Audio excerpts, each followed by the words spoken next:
Shai with Matsalasi Skin and PolyByDesign. We are here with the owner of Feel Good Cuts, Phil himself. Hey, Phil. What's going on? I love him. He's my brother, right? So tell the viewers a little bit about yourself. Well, my name is Phil Alapati. I am of Samoan descent. I am a proud father of 5, really 6. My bad, Sarah. I got 6, 7, maybe like 8 or 9 kids. Also a very proud husband, and been a shop owner, Feel Good Cuts, since '06. So we're going on 11 years now. Sweet. So at what point in your life did you know this is what you wanted to do? To be honest, I didn't know. I didn't grow up wanting to be a barber. I didn't like aspire to be a barber. I didn't know nothing really about the barbering industry. I was kind of at a crossroads. My wife, which was my girlfriend at the time, would kind of ask me, where did I see myself at the time in 5 years? And it was one of the questions that was never really asked to me. But like I said, I was at a crossroads between jobs. Didn't really know which career I wanted, what career path I wanted. A friend at the time, well, not at the time, one of my best friends was going to barber college. And he asked me to go try it out. So went to barber college on 3rd Street in San Francisco, Bayview Barber College. And then kind of took off from there. I started going there in 2004. Were there any roadblocks in your journey with business? As far as the business goes? Yeah. Any roadblocks, like growing up? Well, I guess maybe I'll just take it from starting barber college. Okay. The roadblock for me at the time was I was a father already of 2. Didn't really, like I said, I was at a crossroads, didn't know what I wanted to do as far as my career goes. I think, really, you know what? I think that the biggest thing as a roadblock for me during barber college was probably not having the support of my dad. Yeah, a lot of people don't know this, but it's not like the typical career or the typical job that your parents would probably want you to have. Not really knowing about the barber industry, but when I was going to barber college, of course, my dad wanted me to do something else. I told him I chose to go to barber college and kind of wanted to see if I could make it as a career. His thing was he thought it was like a dead end job. Especially with Samoan fathers, they don't know nothing about barbering. Well, for the most part, I think. So there was one thing that he said to me that kind of turned it all around for me, and was kind of something that I've always remembered to kind of push me to where I am now. He told me, don't become a barber because you're going to end up being a bum. Now, those words to me was pretty powerful because of, with my father being like, my superhero. You grow up, sons look at their fathers like their superhero and they're everything. For me not to have his support was something new for me. Because, he's a very supportive father. Don't get me wrong. I'm not here to bash him. I love him to death. But at that time in my life when I was going through the crossroads, not knowing what to do, you kind of look for guidance from your parents. And at the time when, like I said, I didn't really have his support, it kind of crushed me. But I could have did 2 things. I could have either tucked my tail and kind of just stopped doing it, or I could have looked at it like, there's something to motivate me. And that's exactly what I took out of it. And I looked at it as it was something that he was kind of disappointed in my choice to do that. But I was like, you know what? I'm going to make him proud, and I'm going to end up finishing and hopefully do something with this career. Again, I didn't know I was going to be an owner of my own barbershop, so soon. And really, I just wanted to get my license to kind of prove to him that this was something that was legit, that I was going to end up, doing. So I think that was my biggest roadblock, that and then being broke, like a starving student. I was a starving student and didn't really have, 2 kids' money. But, that was, definitely my biggest roadblock at the time. Wow. I didn't even think I knew that. No, I don't think you did either. Wow. Okay. Thank you. For those who don't know you or don't know everything you're involved with, because like I said, you're my mentor. You're someone who I really look up to, who I go to for advice, and even life situations, I come to you. But I know that about you, but let the viewers know about some of the community work you do as far as Uncle Al's Pay It Forward program, Hoop Life, and the Bay Area Barber Brotherhood. To try to keep it in short, I don't even really like talking about all the different things. But you're like he's a No, Superman. no, He really is a no, Superman. But they need to know this, because we might have some viewers that don't know what direction to take as far as joining a barber brotherhood or getting their kids into a basketball program or, stuff like that. Okay. Well, let's start off for the Uncle Al's, because that's kind of probably the most near and dear to me. If I start getting teary-eyed, y'all got to cut. Okay. Okay, well, anyways, Uncle Al Pay It Forward, it was something, not that I started, it was something that he did. I just kind of gave it a name. Uncle Al is somebody, of course, is my, our uncle, someone that is near and dear to me. That is my mentor. As one of my mentors, that's somebody that I absolutely admire, somebody I looked up to as a kid, even as an adult. So Uncle Al, I don't even know how I can kind of keep this in short, but Uncle Al was pretty much everything and then some to me, as a father, as an uncle, just a mentor. But it was something that he taught us. The Pay It Forward was pretty much to kind of pay it forward with whatever we had. Right. Whether it was, to tell somebody something good or treat them well, but this one was more so to provide clothing for the homeless. It was something that he did as we were kind of growing up as young adults. He would kind of go down to the Tenderloin district in San Francisco and witness and, preach the word of God and, kind of bring people to God. And on top of that, he used to take his own stuff, like his own clothes, food, or whatever he had, in the kitchen or in his closet, take it down there.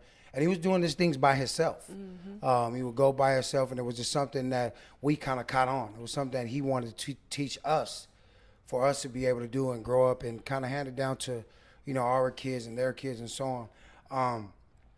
So when he passed, before he passed, like maybe years leading to where he passed, but more so in months before he passed, we used to have these conversations, me and him, about, keeping the family together and about continuing to learn how to pay it forward. Yeah. And it was something that he always used to tell me. He used to say, Phil, he used to call me Lou. He used to say, Lou, make sure, you keep the family together, make sure you keep the, the pay it forward teachings, and make sure that's something that we're continuing. Yeah. So that was kind of like a promise for me to him that I would continue to do it. So we started to do it amongst ourselves with my cousins and brothers and sisters and nieces and nephews, kids. We started collecting clothes throughout the community. Yeah. And doing what he did. Just kind of went down there to Tenderloins or just the poverty-stricken districts of San Francisco, and we handed them out. We gave it to those that were in need, and we did as best as we could to live out his teachings and what he taught us. So that's kind of in short what we did. Is something that our family still does to this day. We started maybe, I want to say this is probably our 7th, 8th year now. So it's like something that we continue to do, and something that I know, personally, that I'll continue to do regardless of, the community or family involvement. But I'm sure our family will do this forever. So there's other things as well. I also try to talk to I don't want to say less fortunate, well, troubled youth, I should say. Troubled youth. I try to make sure that I kind of share my story with barbering and, and my childhood and, my upbringing and, things that we can kind of relate to kind of teach them positive things, in my journey, and hopefully to try to, shed some light on some positive stuff for them to look forward to doing. That's also one thing that I'm very happy to do. Um, with Hoop Life is something that my best friend, one of my best friends, James Custodio, it was an idea that he had about 5 years ago to kind of fill the gap, like in our era. We stay in Daly City now, so in our era in the peninsula, to try to give back as far as teaching skills, fundamental skills for basketball. We started off as a training program, which we were accepting kids from 5 to 18. We tried to do as best we can to help the community as far as low prices. Unfortunately, not everything was free. For those that couldn't afford it, we tried to do as best we could to kind of provide, the training regardless of if they made a lot or made a little or didn't make nothing at all. That was something, well, all the things that I'm involved in I'm super passionate about and I love. So, we did as best we can to teach them fundamentals, the way the game should be played. Not even just that, but more so like life lessons through basketball and through sports. That's Hoop Life. And then we ended up starting a basketball team, which is an AAU program that we travel. It's a year-round travel program. We started with a girls team that my daughter ended up playing on, his daughter, and a bunch of my nieces, which are also, of course, Samoan. And we did that, and we went to a lot of different, tournaments throughout the U.S. With that, we tried again to try to keep the cost down as much as possible because, traveling and, AAU can get really, really expensive. So with Hoop Life, we was able to do that, and we're still doing it now. Now we just have boy teams. We don't have the girls team right now, but we're looking forward to continuing that and hopefully get some more girls teams.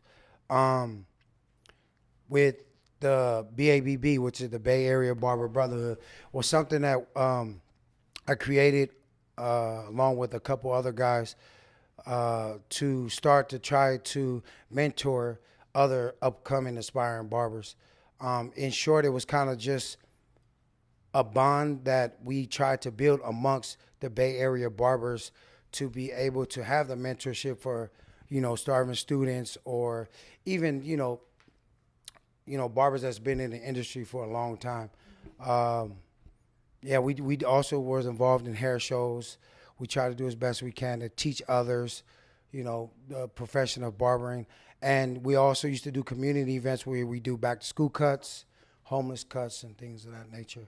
What else am I involved in? I don't know. That's a lot to be involved in. I coach. Of course, I coach basketball. Oh, yeah. And I also football. coach football. Right. Yeah, we just went to a national championship in Florida in December. Yes. So for those that I didn't get to thank for donating to the West Bay Rams in San Bruno, thank you very much. Seriously, thank you. It was a life-changing, event for the kids and also the coaches and parents. Unfortunately, we didn't win like we wanted to, but hey, it was an experience. The just the family environment. It was a great experience. It's something that I was very proud to be a part of. Shout out to the kids at West Bay Rams for doing that, and shout out to all those that were able to help us to get there. Nice. So having said all of that and everything you're involved in, I'm sure you're a role model, not only to me, but to many of the youth looking up to you. Let us know who your role model is and someone you want to call out, someone you want to be seen, someone you want to have interviewed that's someone significant in the Polynesian community. So your role model, and then someone you think is an inspiration to our Polynesian community. As far as my role model, but my role model, unfortunately, is not here anymore. Well, it would have been my mom. It would have been my mom for me to be able to interview her. That's definitely my biggest, mentor, inspiration. But again, you know, she passed recently, so We love you, Auntie Janie. yeah. But right now, I think it has to be Manufo. Manufo. Yeah. Phil's calling I'm you out. calling you out as somebody she's a very inspirational woman, human being, mother, just everything. It's someone that she might not notice, but I look at her as a mentor. Yeah, I mean, just even thinking about the things that she does, I'm sure, like the stuff that I do, like a lot of people say, hey, how do you have that time? I always look at people like that. Yeah. Like there's no reason why I don't have time to do all the stuff that, you know, I'm doing or even want to do even more. Right. I don't know. I mean, I guess it's kind of crazy. I really don't know where she finds the time, but I think also it's kind of one of those things that I've told you this before too. It ain't no such thing as not having enough time. That's something I believe truly, wholeheartedly. Yep.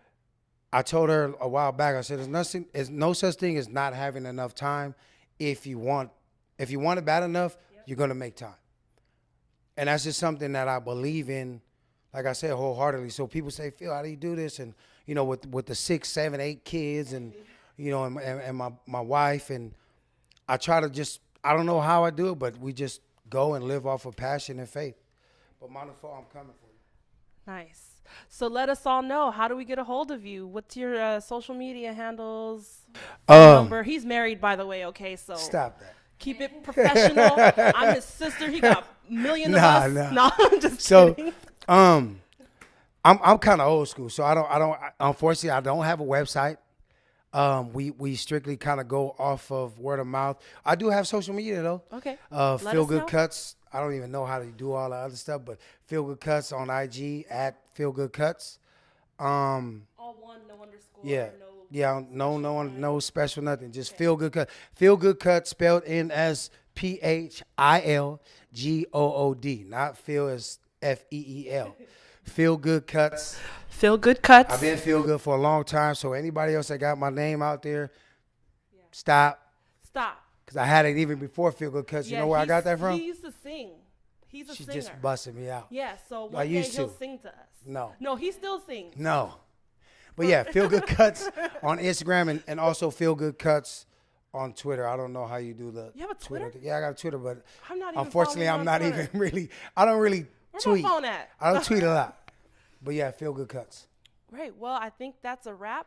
Thank you for being such a positive role model for all of us and taking the time out of your busy schedule. But he made the time, just like he always tells me, he makes time to get everything done in I don't know when he sleeps either. I always ask him and I don't think he sleeps. But thank you for being here. I love you so much. And thank you, PolyByDesign, for allowing me to interview my mentor and someone who inspires my life so much. This was awesome. Thank you for having us. You can follow me at Matalasi. Please, can I keep going? So look, I have to say a couple things about Siai. Yeah, she called me out, and she say I am her mentor, but she doesn't know as well, but she inspires me as well. Seriously, I mean, you know, we are related. It's not one of those, you know, we're related stuff. I've seen her grow since she was little. She's done a lot. It's amazing. I am really, really proud of her. And I'm not telling you to support her because of who she is to me. I'm telling you support her because she does great work. But yeah, seriously, and there's so much more I got to say, especially, let me try to just say something real quick on support as far as our Polynesian community. I thank you guys so much for this because we don't really have the stage to really do these type of things. And if we do, let's be honest, a lot of us are not so happy when we have another Polynesian person doing something that's positive or, you know, being successful. Mm-hmm. And I'm not being successful meaning, you know, I got a lot of money. Trust me, I live week to week, day to day, just like everybody else. Right. And I don't do a lot of stuff on social media as far as to try to flaunt and do stuff like that. I say this too. I don't do it for the likes. I do it for my life. Right. So if I can say anything positive to anybody that's watching, I hope you could take something out of this or from this, from either one of us, even from PolyByDesign, to just genuinely support each other, seriously, because that's what I'm about. I'm not here to shine on you. I'm here to shine with you. You know, and I'm still here to learn. You know what I mean? I'm a sponge. I learn off of Siai. I learn off of you guys. I learn off of Fo, Nani, shoot, even Danny from IRF. There's just so many more. I got so many shout outs. I'm sorry I can't really tell all y'all. But one of my mentors also, I call him out too. I don't know if I could do two people, but he's Polynesian too. He's Hawaiian. As many as His you name want. is Brandon Muriel. Hey, shout out Brandon. Brand One Designs. He's been my mentor for a long time. One of my best friends. He's in my daily circle. We just did a Spartan race together. Yeah. I call him out too. Please, that's somebody that we need to I would have called him talk out to. too. Yeah. And then, but also shout out to my beautiful wife, Josephine Alapati, my beautiful kids, Sierra, Mylea, Kiana, Anissa, Marley, Follow Jonah. my niece, man. She's dope in basketball, by the way. Can Oh, I yeah, put that out there? At Anissa Alapati 11, follow her. Yeah. But Awesome. thank you so much, my family. Love you all. Thank y'all. Peace. Bye.